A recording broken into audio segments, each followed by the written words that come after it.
Welcome to episode number 40 of the Mental Dietitian podcast. This one is with my guest, Jessica Kahn. She was in a very strict religious cult for the first 25 years of her life. She was able to escape that and was able to integrate into society. And we really talked about in this episode about that first 25 years and try to summarize it as best we could. And then really talked about the struggles and the ups and the downs coming out of that. And she found herself in another cult, which was climbing the corporate ladder. Now she's writing a book. She's delved into plant medicines in the past 4 to 5 years and has really started working on healing a lot of the trauma that was caused in those first 25 years. This one is an episode you do not want to miss. It's amazing. Amazing conversation. I really look forward to hearing what you guys have to say about this one. Here she is, Jessica Kahn. Welcome to the Mental Dietitian podcast. I'm your host, Lynch-potter, and today my guest is Jessica Kahn. I'm very excited to have you on the podcast. You've got a very unique story, and I actually recorded a podcast that's releasing today, and I mentioned that you would be on the podcast next week. Okay. And the podcast that I recorded is basically about belief systems. And you said something in a podcast that I listened to yesterday and finished it today of you were in a cult for about 25, 26 years, basically the first 25, 26 years of your life, and you had a certain indoctrination belief system. And then you left that belief system, and then you basically said something very interesting is that you kind of got into another cult, which is society, which I thought was very interesting. And it made me kind of go down the rabbit hole of, well, maybe we're all kind of in a cult. If not, maybe in a rural area, a religious cult, so to speak, more of indoctrination and a way of thinking. And that's a very interesting thought process to go down. But before I go down too far down that rabbit hole, I really want to hear your story, the first 25, 26 years of your life. I know you've probably told it a million times, but you were in a cult for 25, 26 years. What kind of cult was that? Was it a religious cult? Kind of tell me a little bit about that. Sure. Well, thank you for having me on. It's a pleasure. So it was a religious cult. We were very, very small. There was about 60 to 80 people, depending on how many children were born at the time that we were counting, mostly families. It was in upstate rural New York State, about 2.5 hours from New York City. And it was a Christian cult. We considered ourselves Christian, and we followed the whim of our cult leader. I don't even want to say beliefs because they change on a daily basis, but he basically created his own religion, so to speak. And it was heavily, or very similar, I should say, to Catholicism. There was daily mass where we took the body and blood of Christ. There was confession. We believed we were born sinful. We were bad. The only help was God outside of ourselves, and our leader. Our leader believed, and we believed, that he was very chosen by God, that he had direct access to God. He also kind of combined, and this is a weird element of it, but he himself was one of the original people that got sober in AA. So Bill Wilson, if you're familiar with that organization or whatever it's called, he was one of the first people to get sober in Bill Wilson's group. And he actually ended up becoming a problem there because he was controlling and had his opinions and created a lot of issues, and he was kicked out of the group. And so he moved upstate New York, where he formed this, at the time he was calling it community, but ultimately cult. And he incorporated the 12 steps into our religion. So we did 5th steps, which is like confession. And we were told we were all addicts. So the whole philosophy there was we were all addicted to something. So we used the 12-step program as part of the foundation of our religion, as well as the Christian beliefs and Catholicism. We had a church, a little chapel on the property. It was run by men. Men were superior to women. Men were the only ones that could, conduct any of the rituals and the ceremonies and our church services. It was tax exempt, which is very important. Um, um, so there was a lot of money that was coming through under the guise of one thing, but was being used by our leader, and everything was written off.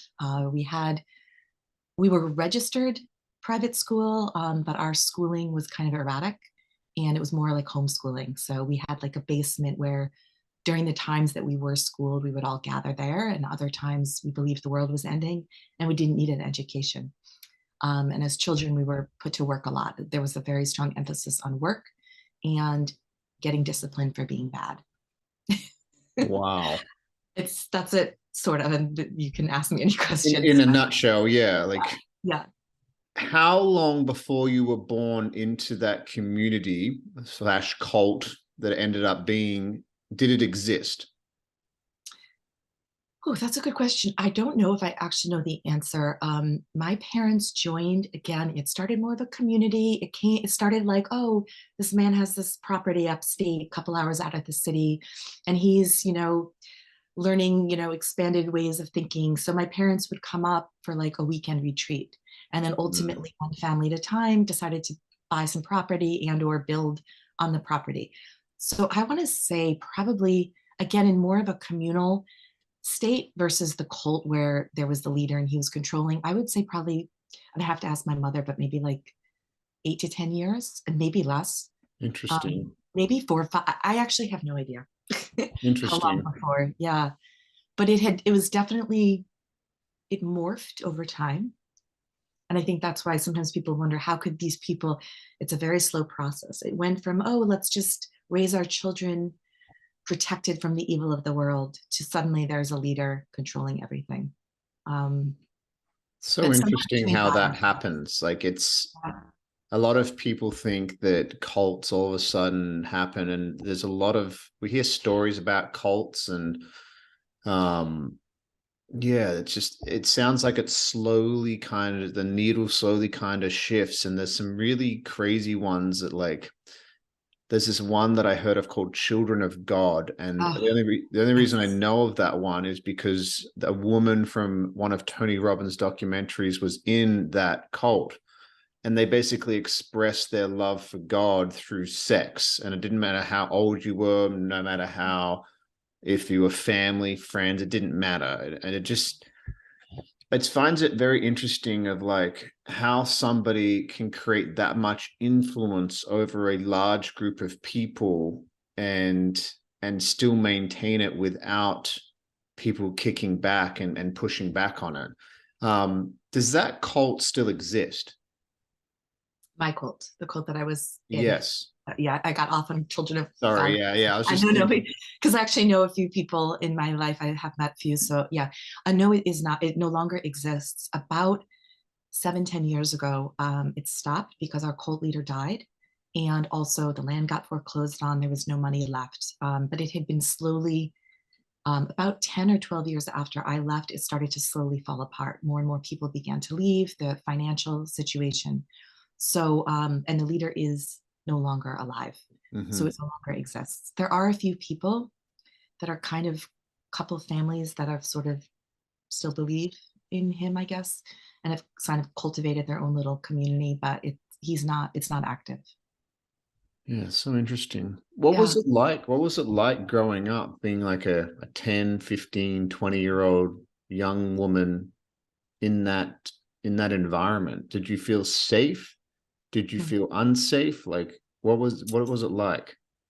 It's really interesting because it's so going, it's so funny because I was so indoctrinated in a belief system there. And I didn't have a lot to compare it with. I mean, I Mm. was aware of this outside world, and I did, at a certain point, my grandparents could come visit, and there were touch points. So I knew there was this world, and people wore makeup and looked beautiful, and we were all covered and weird and couldn't do anything. So I had a little bit of, oh, I wish I could look prettier. I wish I could. But it's, and now looking back, of course, that I'm no longer there and I'm accessing more, it's like, oh my God, my life was dreadful. Um, but yes, I was not a happy child. I was not a happy person. I talk about this in my book, but I got a sickness on top of being in this environment that devastated me. And so that sickness, I think it was like 15 or 16 at the time, and that I wanted to take my life. And that's a difficult thing to navigate within a very controlled belief system, a very Christian, you're Mm, bad situation. When I look back at my life, I don't feel, I remember feeling lonely, alone, scared, um, and unhappy. But at the time, I don't know if I even had the ability to discern those feelings and emotions. I had been trained to obey. Everything was dictated to me, what time I could get up, what time I could go to bed, what I could wear, what I could eat. So I didn't really have the ability. It's now and after looking back, I'm like, I was not a happy person at all. Um, there was terror. There was a lot of fear for many reasons.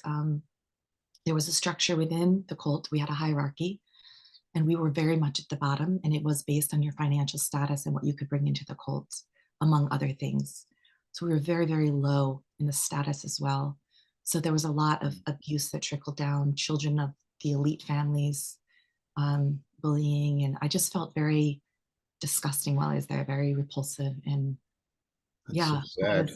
yeah. Um, I'm curious, you said the financial situations. If you're in that community, how is money made in communities like that? Are you selling products or services to the outside world? Like, how does that work? Yes. So, and we went again, it was very erratic. So it's always at the whim of the cult leader. So he would, yes, we had an organic bakery business at one point. We were very into eating healthy, which is Yeah. great. And I ran that actually as I got older. But so we were selling, so he'd had come up with these crazy business ideas. We would do it, and they never really generated a lot of money. We had people out like trying to raise money. We had lots of those that had the status. There were attorneys and there were bankers there and so forth. And again, with that 12-step program aspect of our religion, we were also always trying to go out and help. Are you an addict? Do you need help? So there was a little bit where we had addicts coming through. We were able to get money from the government as a recovery facility. Oh, wow. Um, Okay. People's inheritance, you were pressured at times when we ran out of money. The men were sent out into the world to work normal jobs. So sometimes they would be working, everything had to get tithed. Our leader and those elite were literally being supported by those of us that were sent out to do dirty work. When we became old enough, our Social Security at 18, we were sent out to get bank loans to buy cars. So they used our identity to generate more money. So, but we were always pretty. There was never enough money. That money was always kind of tight. Not for our leader because his wife also had this major inheritance, so she was getting money, and yeah. But it went through various stages as well. We had times when we had absolutely no money, but we believed God was going to save us. Holy moly.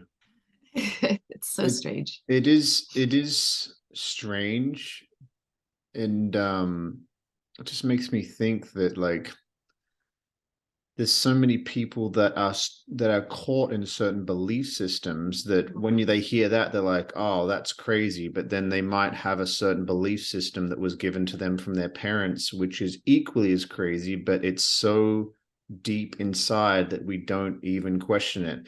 And like a lot of us don't question where our belief systems come from. Like, why do I believe what I believe? Like, why do I like that certain music? It's like, well, maybe because your parents listen to it. A lot of people that I've met that are Christian, and it's very huge in the States, they don't ever question why they are Christian. They've been brought up with Jesus and God, and ever since they could formulate language at 1, 2, 3 years old, and they've never actually been like, wait a second, do I actually feel God in my life? Or is it just this? I've had conversations with people. I'm like, do you believe the world was 6,000 years old? They're like, yes. I'm like literally, like the current, like the way that we measure time right now, you believe it's 6,000 years old? Yes. I'm like, okay. So do you believe that we were around when dinosaurs were? Like, yes. I'm like, okay. So what about like carbon dating and things like that? Oh, that's just God testing our faith. I'm like, okay. And it's like if you start asking too many questions, they start getting quite triggered because you're basically just with questions, eroding the entire belief system that was given to them from somebody else. And that's very threatening. It's very, very threatening for any human being of questioning why we believe what we believe. And that I'm assuming at 24, I don't know when it started for you. I mean, I know that you left around 26. When did you start having these cracks in your belief system? I know that you talk about finding your personal truth, and I know that you said you had this voice that started kind of coming to you. When did you really start that? When did the kind of foundation that you were on start cracking apart inside and you're like, okay, what am I doing? Yes. Well, first of all, I'm just so excited that you're saying what you're saying, because this is all exactly why I'm even telling my story, is that to inspire us all to question our beliefs and so forth. So I agree with all of that. Um, it's so interesting because a lot of what I say now is me looking back in retrospect. So, at the time, I wasn't necessarily aware of all these specific moments, but I really took what the cult taught me as truth, but I really honored it. And so, as there was a truth within me. And so, as things were happening around me, because it was a bit of a violent environment, our leader was very erratic. He was an alcoholic. That was the whole irony. He was taking the Catholic mass like for hours a day, drinking all the wine, but it was the Holy Eucharist, and he It's was the chanting blood of Christ, so it's all good. exactly the blood of Christ. Yeah. But he was the 12-step program was part of it because he was no longer an addict. It was all bizarre, but he was pretty violent, and he kind of so there was a lot of violence. And as I got older, I realized in retrospect, I was always questioning. There was a truth in me, that something in me was always like, what? Like I did think, okay, I shouldn't lie. I should not lie. But then I was seeing these lies, and I was seeing they're saying one thing, but they're not doing it. So I realize now in retrospect, I was questioning a lot more than I was even really realizing I was. But there were a series of events leading up to a very violent event towards my parents. Um, and that specific event, even though I was used to seeing abuse and people getting beaten, was so vicious, and it was at a level that I had not witnessed to that extent before. And it was based on my parents, a deep betrayal of the cult to my parents. And rather than coming up and recognizing and helping them, they basically blamed them and beat them for something that had happened. And I don't talk about the specifics because they're people that I love very close, who's I don't really want to share that story. However, it was something it tore our family apart. And when I saw that my parents were being beaten and abused for that, when they had been deeply betrayed, something clicked in me at that moment. And so, but I realize now in retrospect, I had a truth in me that was alive and was not resonating with what was happening around me, even though that was really the only environment I knew. And those were really the only truths. And these are the people that I raised to a higher level than me as my superiors, as the wiser ones, as the ones directly connected to God, Jesus, whatever. Um, so there was something alive in me that knew things that were happening there were wrong outside of what I was taught and believed. Um, yeah, With that event, I know you don't want to mention it. Was it a one yeah. particular event, or was there multiple events that led up to this? I know that I heard on the episode, I know that you said it was quite violent, and seeing like real violence at any age is very like, I've seen real violence before, and it's like, holy shit, like, oh Yes. my God. Like I've seen violence where you think the person's dead. Like you're like, oh Yes. my God. So Um, it wasn't it wasn't that extreme, I thought, but we were used to people just screaming, just punching each other and smacking, and people being brought up to be disciplined, so to speak. But this particular the specifics I don't mind sharing. It's just the leader and his wife and his son. So again, we had a hierarchy. Came over to we lived on the same property. We had little homes, they're very close, and we were the lowest. We lived in like a trailer that was like, and they never really came over, especially not to people at such a low level as our family. But because of an incident that had occurred where the leader was so angry at, but he was angry at someone else, but my sister was involved. And so he decided to take his rage out on my parents rather than the man that held the highest position in the cult, because Ah. situation. Okay. So he came over to my parents' house, and they basically, I was there at the time, and they were like, get out. And I returned home, and my parents were bloody and beaten and bruised. So I didn't witness the actual, and everything in our little trailer had been thrown around. It looked like a pretty violent situation. And based on my parents, there was, people would get black eyes and bruises, but that wasn't daily. But it happened once in a while because it was fairly violent. But to have my parents so bloodied and bruised, something happened. And I think the specific incident as well, why they were being beaten. And I knew that it was such a deep betrayal of the cult to my parents. It's just everything about that experience. I couldn't not question anymore. I couldn't silence that voice, that questioning, like you said, because, we tend to just, oh, I believe it. We don't question it. It's right. God will, have faith. Religion is all based on faith. And, you just trust God. God will take care, God's will, God, whatever. And so that wasn't working for me with this specific situation. Because you have such a deep love and care for your parents, and now there's a massive gap of, Absolutely. okay, well, Absolutely. do I love God and trust everything that he says, or do I love my parents? And that sounds like there was a gap, and that's probably where it's like, how old were you, by the way, when that happened? I was about 2021. Okay. And yeah, and I ended up leaving the cold at 25. And I've sent, because I made a typo, so I have sent out 26, but just as a confirmation, I left at 25. So Yeah. it took me another like 2 to whatever that is, the math, like 3-4 years to leave after that incident. But something switched in me. That's when it started kind of cracking apart. And I know that you left with two friends. Yes. Yes. Um, what was, I mean, I don't know if you can speak on their journey. Was their journey similar to the kind of realizations, I'm sure at that age, 21, 22, you're having conversations like, oh, what happened with your parents? And it probably starts this kind of trickle effect with more than just one person where they're like, hey, like, this is wrong. Yeah, It like, did. yeah, tell me about Yes. that. Yeah. So, I'm not trying to toot my own horn, but I was definitely a rabble raiser there. I definitely got this surge of truth and power, and I connected um, with a voice that was true. And so I started speaking out at the cult, which ultimately did start to inspire, people started to question it. I listened, or they started to agree. But the environment we lived in was very, you never could trust anyone. It was a little bit, I Yeah. refer to like Nazi Germany kind of thing at any moment, because everyone was trying to survive. And if you were seen as protecting someone, you were protecting the evil in them. So everyone, there was love between us all, but we were all also surviving. And so you just never knew who was going to turn on you. But when I Mm. kind of connected with this voice, I stopped caring.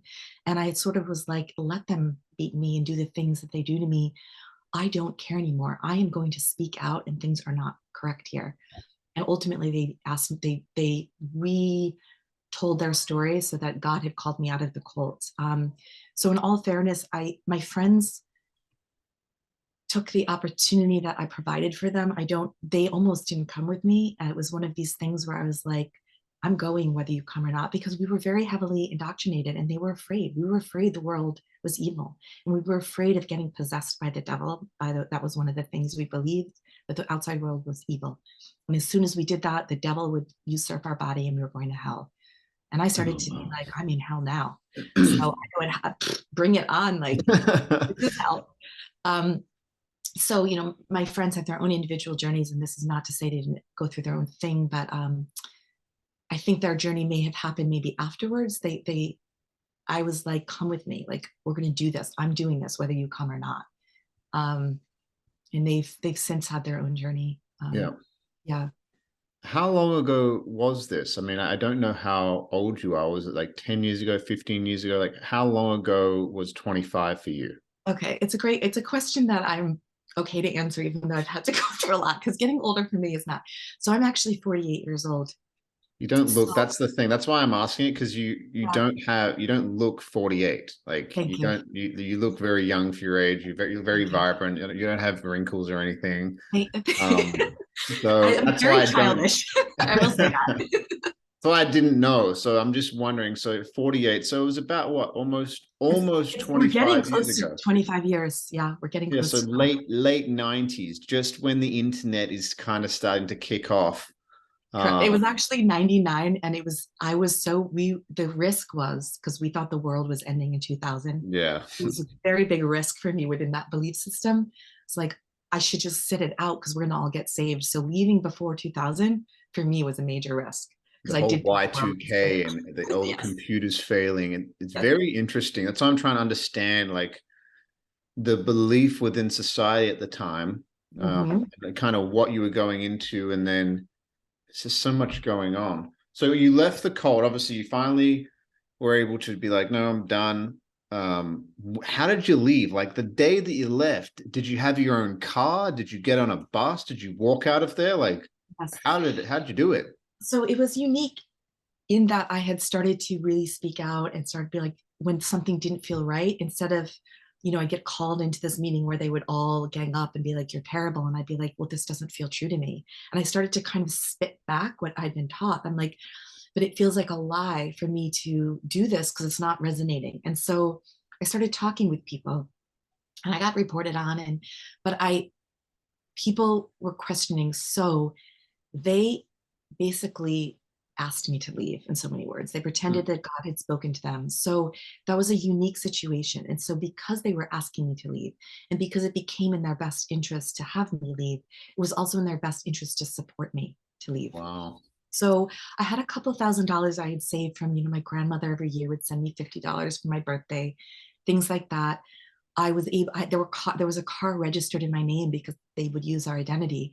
So I took the car, and it was a few months of negotiation. They were still also trying to, scare me into staying, but change my ways kind of thing. So it wasn't just like one day I snapped and I left. And so as a result of that, we were like, I can leave, but I need a little money. So they were able, I think they gave us all $1,000 or $2,000 when we left. So there was a little bit of support because they needed me out. Yeah, you're poison So for the cult. It's like, yes, yeah, they want to get you out of there so they can get the sheep back in line, so to exactly. speak. Because Yeah. you're not supposed to question blind faith, blind faith. Only this cult, all these elite cult leaders have the access. I don't have the ability to communicate with any higher intelligence or any spiritual knowing within myself. So we had a couple $1,000s each, and it was just we had really never been anywhere except that at one point, because our leader was always coming up with random business ideas. He had decided to move half the cult to Rhode Island, Westerly, Rhode Island, which was a place for fishing because he'd gotten into fishing. So at one point, we knew that it was like one of the only places we knew outside the cult. So we went there. I mean, for no other reason than we had been there 10 years ago when we were children. But we were able to kind of support one another and get a place together. And so slowly, slowly, slowly, I got a job at a deli counter. Didn't really have a skill set, but I had run the bakery and other businesses that we had started there. So I had a sense of food and yeah, but we were struggling, but we didn't really know it. Our freedom for us was so brand new. We didn't have to ask permission. We were looking at, we would watch commercials on TV because those are just as fascinating as everything else. So we didn't realize at first that the little minimum job or minimum wage jobs that we were making weren't ultimately going to sustain us long term. But we fed ourselves and we got by, the three of us together. Wow. Yeah. And I We were know weird. that you, We were very weird. yeah, it's just I can imagine like two people, and I heard the story that you would like go over to people's places and they would invite you over and you wouldn't bring anything because you didn't know that that was a social cue. And Right. yeah, there's like it's like I watched this video once of these people that were from Africa. I think they were from Sudan, and they went over to America, and they were Yes. eating like Cheezos, like cheese, like the disgusting. It's not even food, and they were eating. They're like, "What is this? Like, this isn't food." And they were Yeah. so confused. Everything was in a packet, and they Yeah. couldn't comprehend because they are eating like they're killing the cow and eating the cow. And Right. it sounds like it's like such a culture shock almost of like going into that environment. And I know you worked minimum wage jobs, and I know that you probably had a bunch of them because you were very. I know that you were very grateful. Hmm. And when did you start really subscribing to that go like climb the corporate ladder, and when did you start like your career, and what was your career? Because I know that you climbed the corporate ladder for quite a while. So yeah, I mean, I feel that there was some blessing or, divine whatever, because things were falling into place. It was an interesting, I would meet people, and it just sort of happened. Like I had, within a year and a half of moving to Rhode Island, I was very like, I wanted to make up for lost time. I was very anxious to live a life that I felt, to me, my life had been wasted at that point. I was unhappy, and I just wanted to live this life that had been denied me for so long. So within a year and a half of moving to Rhode Island, I had made friends outside of my two friends I left with. One of these women was going to Boston, so she invited me to come with her. Last second, she canceled. I found myself in Boston by myself. I was very anxious to get to New York City. That's where my parents and grandparents and all my family were from, and that seemed like the ultimate. If I could be a New Yorker in New York City, I would have made it. So Boston seemed like a really good step to kind of acclimate into city life. And I started bartend, like, I went from deli counter to then waiting tables to bartending, and slowly, a little more cash, I was making more money. I was starting to understand life. The bartender at the restaurant that I was working at had just graduated from an editorial, from a degree in writing or editing or whatever. And she had been invited to start a magazine with this other woman. And it was for the restaurant business. And I was always very outgoing, and I was very street smart. And she just took a liking to me. She said, would you want to do the marketing and selling the ad space? I'm like, yeah, I'll try. And I was very open and free. And that's the beauty of that time in my life. I wasn't conditioned with, you're not good enough, you don't know what you're doing. I felt like I can do anything. It really is a special moment when I look back, because of course now, I'm riddled with everything we're all riddled with, and self-doubt and comparing myself to others, and I'm not good enough. So at that time, none of that was present. So I was like, yes, I was so excited, a new opportunity, new experience. And that particular opportunity, I went out and I started selling, and I loved the idea. I had been working in the restaurant business. I knew the mentality. It was a really edgy magazine, and I was very passionate, and I believed in what we were doing. And I just went out and I started selling, and people were buying ads. And I was like, whoa.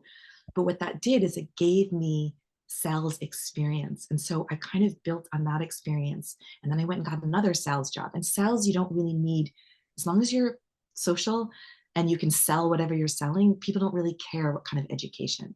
So Yeah, that I'm in particular sales. job, I've been okay. in sales for 10 years. I got expelled from 2 high schools. So Oh, you yeah, I get it. Yeah.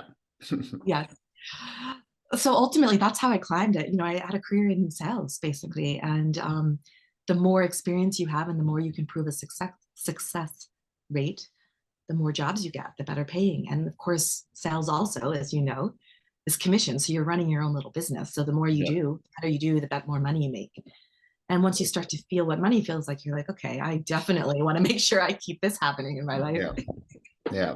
What did you, are you still in sales? So I was up until about 2.5 years ago, and I left my apartment in New York and my sales and my career in sales, and I went to Bali to write this book, because Wow. I was a calling to write this book that I'm writing, and that actually began the true healing process for me. I thought I was supposed to write this book and save the world, or not save the world, but I but get what it. ended Yeah. up happening is it brought me into a very deep journey. It helped me to see what had happened to me from a perspective of not being in there, and I went on a healing journey. So to bring up to date, that's where I am right now, is I'm finishing up my memoir, and kind of on a sabbatical for the moment. That's cool. um, yeah, living off of savings. Everyone wants to know how I'm doing it, living off of savings. So I that's have going down, down, down. Yeah, my friend is going through the same thing right now. His mother passed away about a year ago. She left him a little bit of money, not crazy amount, but he's just been budging it for the past year. He's really been on a healing journey as well. Um, I've done a I've done a fair amount of work with plant medicines, and I know that you've kind of mentioned that too. And it's something that I definitely want to talk to you about. And you said something interesting in your podcast I listened to, is that when you left the cult, and a lot of people do this, and it's because they don't have the tools, or not really taught how to actually process trauma or anything. But you said, I lock the door, I'm done with that, I'll close the doors on that, and I'll just kind of pretend that I have a new life now. Yes. And it's kind of why a lot of talk therapy does not work. Like, I know people like, oh, I've been seeing a therapist for 10 years. And I'm like, well, why are you still such a mess? It's because you have to feel those emotions. You know this, and it's just for the listeners, just a reiteration of what I talk about all the time. You have to feel the emotions that you felt at 2, 10, 13, 15, 22, when you saw your parents coming home in the trailer. You have to go back and feel all those emotions so you can then process them. So then you can actually heal, not Yes. talking about them. And talking about them helps as long as you can visit the emotion. Right. A If it lot can of get you to access that emotion, then yes. exactly. Yes. So what was that like? I know that you mentioned on this podcast that you kind of have gone into that work. When was your first experience with that kind of plant medicine journey? And because there's a lot of taboo in Mm-hmm. society, especially coming from being born into that religious cult and then leaving at 25. You can't help but have some kind of opinions on drugs, things Mm-hmm. like Oh, that. yeah. And it would have been probably very present, even as, I don't know when you started your plant medicine journey, but even at 30, 40 years old, whenever it was, what was your first experience and how did it happen? Okay. So first of all, yes. I mean, I considered all of this drugs evil, bad, and it's only in the last 4 or 5 years. Oh, wow. And it's only in the last 4 or 5 years that I feel that I have really, really healed and so forth. There's, everything is leading up to it, and there were moments, but I feel the most connected to my truth and the most processed from my past now. And that's only in the last 4 or 5 years. And I was very afraid. I didn't, I mean, I was smoking weed a few years before even that. I thought was terrible for such a long time. It's like, God, no. Um, but what happened was in the industry that I was in, there was an older gentleman who was a good generation older than me. And he had taken me on and kind of just, he worked for another company, but he had always taken me under his wing. And there was a lot of love and respect for him. And I lost touch with him for a couple of years. We got put in different territories and I wasn't running into him. And I randomly, it's not so random, but now we understand how nothing really is random. But Mm. I was really, and this was like 4 or 5 years ago, I was really hitting a really frightening moment in my life because I had checked off all the boxes that society had promised would make me happy. I had completely pretended like my past never happened. I had not addressed anything. And I could barely get out of bed. And I was in a job of sales. I had to go out and be charming. And I didn't know how I was going to keep living my life. And I didn't have the balls to kill myself. I know that's a strange thing to say, but I do think No, not at sometimes all. great Yeah, courage. It's yeah. great courage. And there's great pain when we do that. So I was like, okay, I can't end my life and I cannot continue to live in this agonizing pain that is my life. I need help. And I had done the psychiatrist and I'd done even breath work, all these, I had skimmed the surface of all of these modalities, traditional and non-traditional, and nothing was helping. I get momentary moments. And so this guy, I ran into him. We had ended up back, our new companies had put us back in the same territory. I ran into him on the street and I was like, what's happening? Fill me in. And he started telling me about his work that he was doing with plant medicine. And he ended up, I was like, I want to know more. We started meeting up for coffees. He started really sharing his journey. And also, he and his wife were working with people who were deeply traumatized, trying to heal and access. And again, I was still in the stage of my life, whatever happened to me, I wasn't really ready to address that past. So it took him a year, or me a year, of him talking to me about it, me being like, I just don't feel right. It's not for me, thinking it was bad, thinking it was drugs. And eventually it just felt right. And I trusted him. I felt safe with him.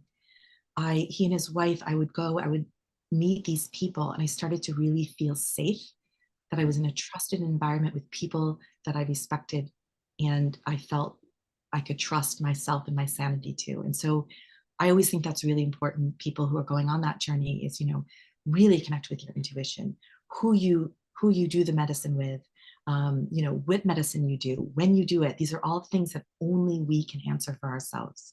But that began, and the very first experience was, it was, they were working with a shaman that was putting together like sassafras, Kahn. He was making these special blends. So it wasn't these intense ayahuasca, psilocybin. They were more gentle. And I say this, I say this whenever people bring up plant medicine, but I accessed joy for the first time in my life. And it's really profound. I'm 48 years old. I was 40 in my early 40s. I had happy moments, but I had never experienced joy.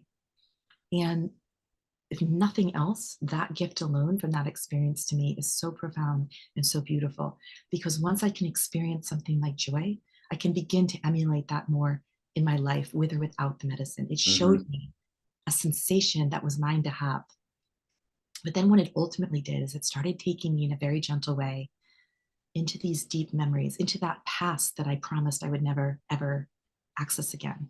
And what I realized was that by not addressing, going back to your point, the emotional charge, by not addressing what had happened to me, it didn't mean it wasn't, the damage was here. I wasn't going to, it was in me, and it had to be processed and retold and so forth and released. And so it brought me into that journey, understanding trauma, understanding these, like you said, these early ages of our life when things happen to us and we create stories, and those stories become our automatic belief systems. And then we see the world. And when I thought, I am an adult who's free, who's not being abused, but there is an abused child that is literally running my entire life. Yeah, they're stuck. Stuck, yes. Yeah. Yeah. Wow. I love having conversations like this. Yes. And I am happier now than I have ever been up to this point.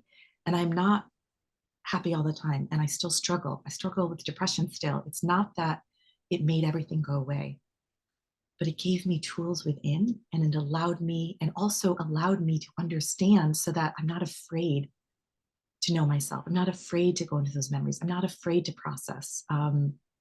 So it was, yeah, I mean, I'm very, very grateful. And nothing that I did up to that point has given me the results that I have gotten through working with plant medicine on many levels. I could talk for hours on it. So could I, because yeah. Until you experience it, and I've had people that I work with that ask me questions about it. I've been going to a men's group twice a year for the past 2.5 years. And the things that I have seen it's magic. It would be seen as magic from the outside world. I saw a particular man, I'll tell a story. I'm not going to mention his name because I don't need to, it doesn't matter. But he didn't feel anything apart from anger. A lot of men are told from a very young age that the only emotion that you are able to express is anger. And that's okay. But every other emotion is weak, whatever it may be. And we were using like a heart opening medicine the first day, which was MDMA, and he felt nothing, literally nothing at all. Nothing at all. It's like, how are you feeling? And she's like, a little bit fuzzy. Get done saying that. A little bit fuzzy. That's all he could access. And then the next day, I looked over, and it was a pretty intense one. It's I don't know if you've done much work with LSD. And LSD is a very interesting medicine, because I see it as almost like a cheeky snake that has you in its mouth, and will kind of bring you up into the sunlight. It's really fun and it's amazing. And then it'll like dive into these really dark, deep depths, and it'll do that for 12 hours. And it'll do it fast sometimes, and other times it'll spend a lot of time in the sunlight. It's beautiful and it's rainbows, and then it'll like into these deep, dark depths. And I looked over this guy, and he was like crying, and he felt for the first time. And it literally, the day he got there, he was kind of stiff. I could see his body was stiff. We were hugging some of the people I knew there, and he didn't hug anybody because he's a man. Yeah, I'm not going to hug. Yeah. That's gay. And then he accessed love for the first time in his life that he remembered. And he was just a totally different person in a 2-3 day period. And he was describing his feelings. And I was sitting there like on the last day, on our last day where we talked about integration, what we need to do moving forward. And I was just sitting there, I was just like, holy shit, like this is something that is so deeply important for a lot of people. And it's not for everybody. And I say that because I say that, and even when I say that, I kind of feel like I'm kind of kidding myself because I do believe it's for everybody, but I don't believe it is for everybody in the sense that you have to be called to do it. You could never get talked into that because if you're not called to doing it, just like you had to wait a year, some people's journey might be 20 years. Who knows? They Yes. might never, ever do it. But Yes. the profound healing it can have in such a short period is nothing less of a miracle. It's literally the true meaning of what a miracle is. It is nuts. Yeah. So I agree. I agree. And I work one-on-one with people that are, I've kind of journeyed people through with these different medicines as well. And I'm always, it makes me want to cry, honestly, because I see people accessing just so much pain for so much of their lives. For the first time, there's hope for the first time. And we all deserve this. We all deserve this. And to know that there are tools out there that can bring this to us, it brings me so much joy. And I always love when I see someone accessing, like you said, love, emotions, feelings, joy for the first time. It's like watching our birthright, watching everyone become who they're meant to be. It's so beautiful. It's so beautiful. And I do think it's important, who you do it with, when I think unfortunately, there's the other side of this, and yeah, there's the misuse of them, and it's using it for parties or just sensual play and stuff, which is fine, but being used with the intent to heal, to know yourself, with the right people holding that space. I don't know I have not yet found anything that is as powerful as the plant medicine is in accomplishing that. for I'm sure example, a Buddhist monk will tell yeah, I mean, you. here's the thing, everybody is biased. No matter, I am Yes, biased. yes. I have a opinion and I am biased. And every single person you talk to is biased, including the Buddhist monk, because like we don't need that. It's like we've also never accessed those spaces. So how can you speak on something? I get it. Here's an example which I say to people that I've never done it, but I have friends that have done it before, and I'm not really drawn to it all because it honestly scares the shit out of me, which is iboga. And ibogaine, which is the Oh God, active me neither. Me ingredient. too. Yeah, like it scares the shit out of me. And I'm catching up with one of my friends today Same. that did an iboga journey, and he did it.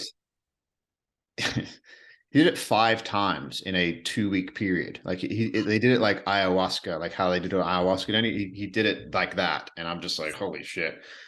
But for example, the compound in iboga, which makes it so powerful, is called ibogaine, as you know. But ibogaine, to this day, scientifically, is the only substance on Earth that can help somebody who's addicted to heroin have no Mm, withdrawals and beat heroin addiction in 1 or 2 wow. sessions sitting with iboga. Just that fact right there is absolutely mind blowing because it's like, okay, there's a plant that comes from a bark from Africa that if you sit with it, and it's apparently, I wouldn't want to wish whatever these people go through if you're addicted to heroin for 18 hours when they do iboga, and like, no, thank you. But to do a substance and then they come out of that and they have no physical withdrawals from the heroin, and that's illegal, it's a bit strange. Mm-hmm. And yeah, it's just like that fact right there. Any person who's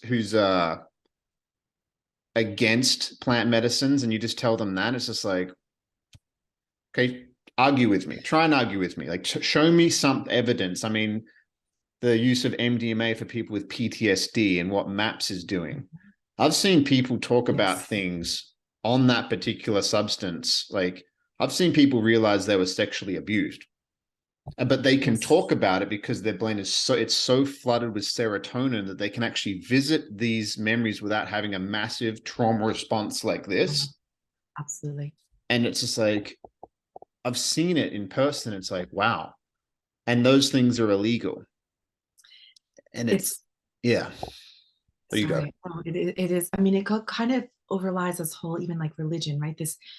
These belief like that's illegal for us to heal and empower and know ourselves. Then it makes you think there's something, and religion says only outside of you can you be saved. You have to ask for forgiveness. It's all of the they're taking us out of ourselves. That the only way for us, the only legal ways of healing are basically things outside of ourselves. These plants bring us back in. They connect us back with our own power. Um, so it is, I think it is part of a larger crimes against humanity, whatever. I mean, these are all topics, different topics for another time, but it is, I think it's a crime Yeah. that it isn't available to everyone who chooses to do it, that it has to, that it's, I mean, MAPS is doing a great job in bringing these medicines forward and getting them approved. But yeah, I agree with you. It's you also, I don't know if you saw the How to Change Your Mind I documentary did. on I did. Netflix, Michael Yeah. Pollan.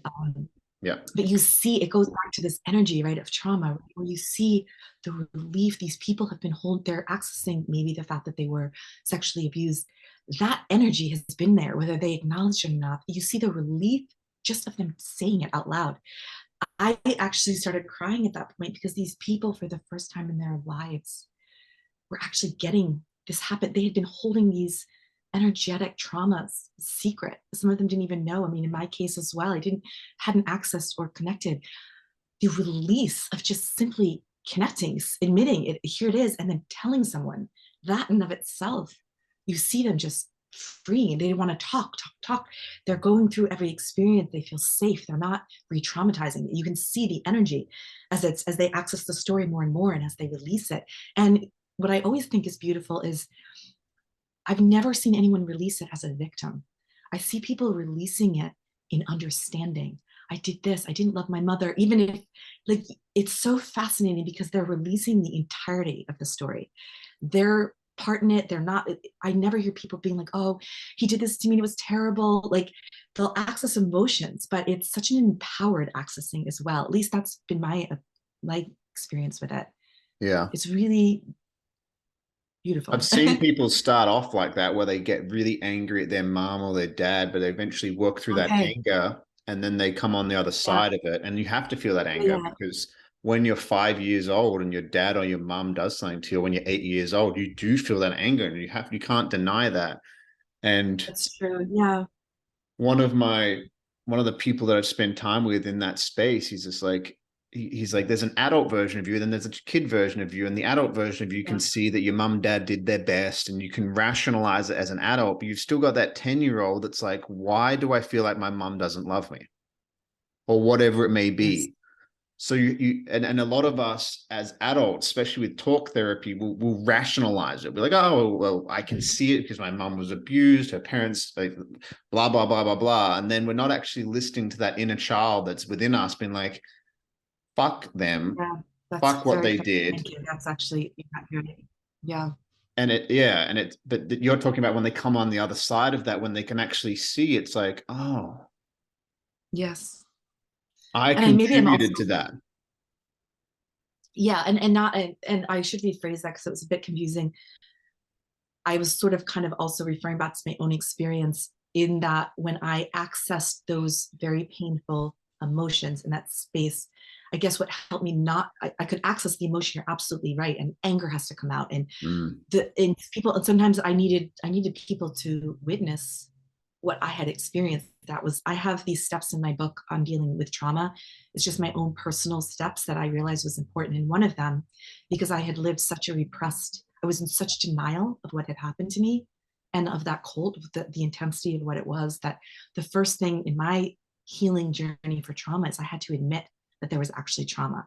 That may or may not be everyone's story, but for me, having lived so disassociated and in denial of it, that the first part of healing the trauma for me was I had to at least admit it. And that was really hard for me because it meant that I would have to the entire identity I had built on had to shift Being because I was going to strong bring and me tough. And back. Yeah. I've been there too. I've Yes. been there too. One of my first experiences where I had a release is one of my defense mechanisms is to make jokes about everything. Mm. And I can still do it. And my friend Marcus and we can laugh at very dark things and see the cosmic hilarity. Like it's kind of funny because if you don't laugh at it, you can just live in this really dark world and everything's dark and Yes. horrible. But it took me a while to get there. I lived in this defense mechanism where I'd laugh at things. And I was at one of these men's retreats that I went to, and I was telling a story about something, and I started laughing. I made a joke, and there was a room about 15 guys, and they were all looking at me, and none of them laughed. And this guy looked at me, he's like, "That's not funny, man. That's actually really sad. Yes. What you just said about yourself." And I was like, I remember feeling this feeling like I laugh about it now. I'm not laughing at myself because like I don't know. This is my natural thing. I laugh about it, but I'm not doing it as a laughing at myself. I'm laughing at the horrible beauty of it. If that's the best way I could put it. It's like the horrific beauty of it, because it's like that's not funny. This guy looked at me in the eyes like that's not funny, and I was like, I felt it in my body. I was like, oh. And then like the smile disappeared off my face, and I was like, I started feeling emotions coming up, and it was in my throat, and I started crying, and I was like, oh, Yes. you've been making jokes about something that's really hurt you for such a long time, because if you make jokes about it, you get to beat other people to it before they make a joke about it or say something that might hurt you. So if you beat them to Yes. it won't hurt as much. I can connect. I can relate to that. Yes. Yeah. Especially in sales. With sales, you have to, there's a certain persona and there's a certain way of flowing through conversations. And I'm very witty and I'm very quick and I can be very reactive with things. And you can also do that to yourself when you start accessing these deep things. And I've seen it, like you've seen it before. I'm sure you've been in spaces where you see you avoiding and you're like, oh, I just avoided that question. You're like, Yes. it's so wild seeing yourself do it and watching it from like the observer. Yes. Yeah. Yeah, it's interesting. I loved Definitely. how you spoke about that and how your journey started quite recently, really, and Oh, how you're saying that like it's not, people say that they want to be happy all the time is very similar to saying I want the sky to be blue every day and sunshine. It's like, okay, if the sunshine every single day, you would never appreciate the sunshine because it would never rain. yes. So the purpose of being a human being, in my opinion, is to feel all the emotions. For Yes. example, I'm dealing with some grief right now because one of my friends passed away. He was 31 and he Sorry. passed away about 2-3 days ago. Oh gosh. And they found him in his room. He's one of my best friends. And he was one of the only people that actually still spoke to in Australia, one of two people. And he had hopes for the future. And it's just, I'm dealing with the emotion of grief, which is a very interesting emotion because it comes in waves. Like I can talk about it now and all of a sudden it'll just come up. Yes. And then it'll go away again and it'll come up and it'll just kind of do this. And it could do this for months, if not years. And I don't think you ever really never really goes away. It comes up when it needs to come up and then you feel it. Yes. And I'm really focusing on actually feeling it when it comes up rather than kind of pushing it away. Yes. Which is what then you can appreciate when you're happy because you're like, oh, and it's just kind of this flow where you actually feel everything and not pushing it away. Yes. Yeah. Yeah, that's a big, I'm really sorry for your loss. And I'm curious, like, you seem like you've been on a path. You're probably handling this very different than you were the old you, right? I would imagine like you're not afraid of the feelings. So maybe the old you would have been like, let me go out and whatever I can do to not feel this pain, where it sounds like you're really saying, I can appreciate this pain. And when it comes, I have tools now. I don't have to repress it. I'm navigating it Exactly. through. You feel it. What I used to would have done is I would have galvanized and kind of concretized with positive perspective about the loss of him. I would have been Mm, like, well, if Josh was here right now, he would say this, and mm, I'm going to live the unlived life that Josh didn't get to live. And all yes. those things are true, but unless you feel the feelings of the loss, then you're just kind of bypassing. You're just being like I know people like, yep, I just lost my dad, I went through a breakup, I lost my job. I got to keep moving forward. It's just another lesson in life. It's another bump in the road. And it's like, there's no point being upset about it because things happen. It's just like, yeah, but you're not a fucking robot, dude. Like, Right. Yes. you can't just like gaslight yourself with positivity, which is what I used to do. I Yes. used to do that all the time. And there's danger in that. I Oh feel yeah. I have this, one of my many, um, what's the word, soapboxes I get on, but it's the danger of this toxic positivity. And as someone who has really struggled with not being able to, not wanting to live, not having the life force to continue, that whole positivity thing can be very even more damaging, because then you go out and everyone's like, just think positive thoughts, and if it's not working, then it ends up, you think there's something wrong with you. It So much actually shame. creates despair So and much shame. and I do feel it's so important for all of us, to be honest about, it's not a bed of roses. And like you're saying, I've been building a new relationship to the bad moments or the pain, because I used to spend so much time, whatever, avoiding just what I didn't want to have pain. I left a cold, it was pain. But when I realized I would never have gone on this deep journey, I would never have been the person I was had there not been pain. Yeah. And even I say that now, I'm like, if I didn't get fat when I ate, I would never work out. Like the things that motivate me, I wouldn't be on such a deep journey of knowing and understanding and healing if I hadn't reached such a level of pain. Maybe it's the human nature, maybe it's my personality. So even though I don't want to go through pain and I don't believe our life should be in constant pain, I do recognize the importance of it, because I never would have gotten this far and accessed levels of joy and happiness had I not had such deep pain. So, not to say that. You don't wish for suffering, but when it comes, because it will uh, come, yeah, you can now handle it with new tools because you're not exactly. trying to avoid it. Yes, I know so yes, many people like, I just want to be happy all the time. I'm like, no, you don't. That's that would, what people who are depressed that take antidepressants, they're like, I just feel nothing now.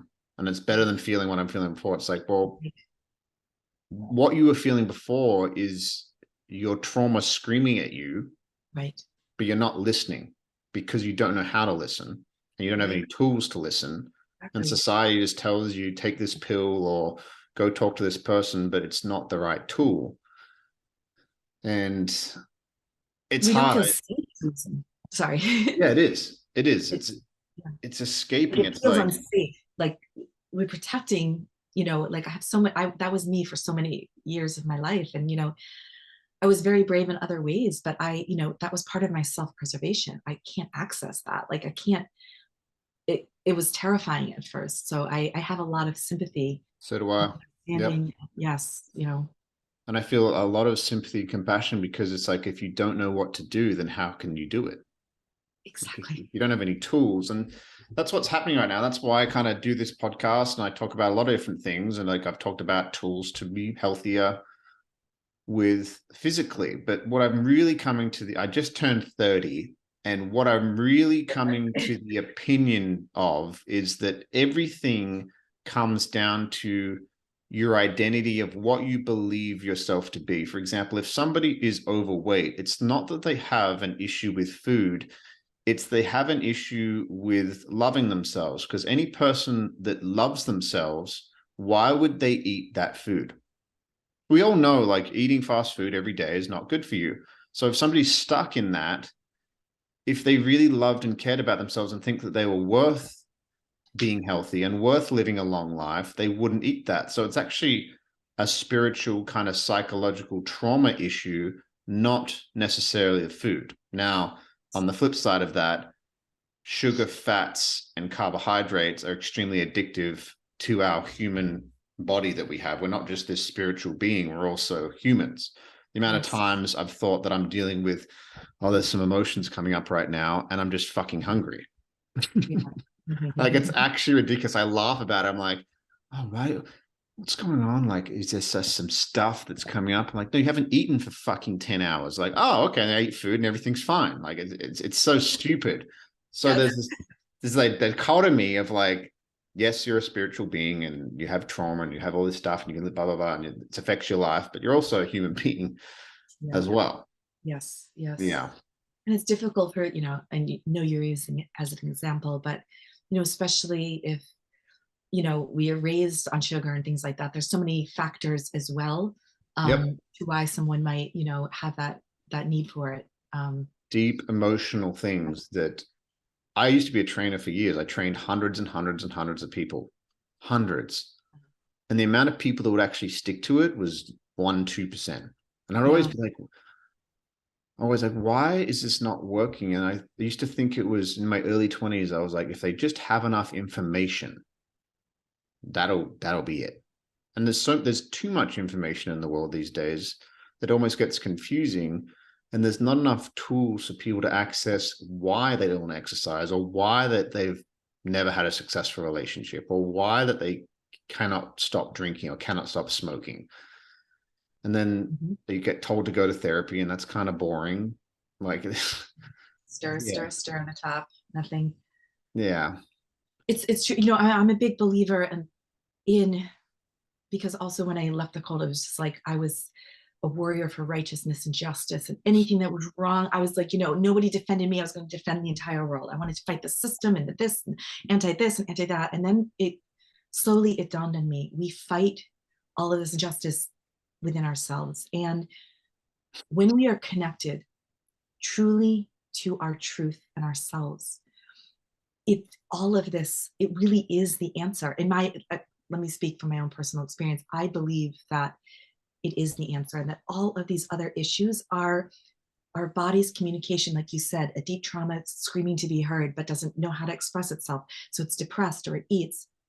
And that and I have some, systems that worked for me that I share, there's a million ways, but when we can access back to our true truth, our own individual truth, and we are aligned within, I believe that in and of itself will change everything externally within ourselves, our habits and so forth. I'm really a believer that we have just forgotten. And if we can remember, and a lot of our amnesia is all of these experiences, these traumas are blocking our memory. When we are fully connected within, we can't fall into a cult. We can't fall into a belief system that isn't ours. We will be aligned and connected. And I know it's not that simple, but I feel that it should be a journey to know ourselves and connect with ourselves. I mean, this is not a new idea, but once we are connected with our truth within, it will change the pathways. It will change everything. And it becomes our wisdom and our knowing, it becomes our truth. It's not, someone else is not telling us. And so I do think we all have to go on this journey ourselves, because that is the whole point, is to learn it, know it, and experience for ourselves. And in my case, at least, when I finally chose, I was running away from myself and I didn't even know it, and all sorts of problems and depression. And I was never addicted, interestingly enough, but I was addicted. Depression was like my driving force. Um, I have never felt more filled with the tools I need to face my daily life, whatever that may be. And I really do think that is the answer. And there's a million ways to get there.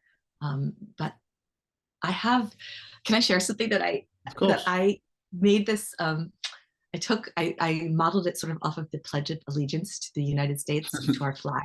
Cool. Because I was also thinking, as divine empowered humans, at the core of our government or our country is pledging ourselves to a body outside of ourselves, not just a body, but a governing body. I pledge allegiance to the flag of the United States of America. So I rewrote it. I pledge allegiance to myself and the divinity that lies within, one knowing unto myself, indivisible in wholeness, truth, and love. And if we say that every day to ourselves, I think our lives can change. So That's a beautiful way to end this podcast.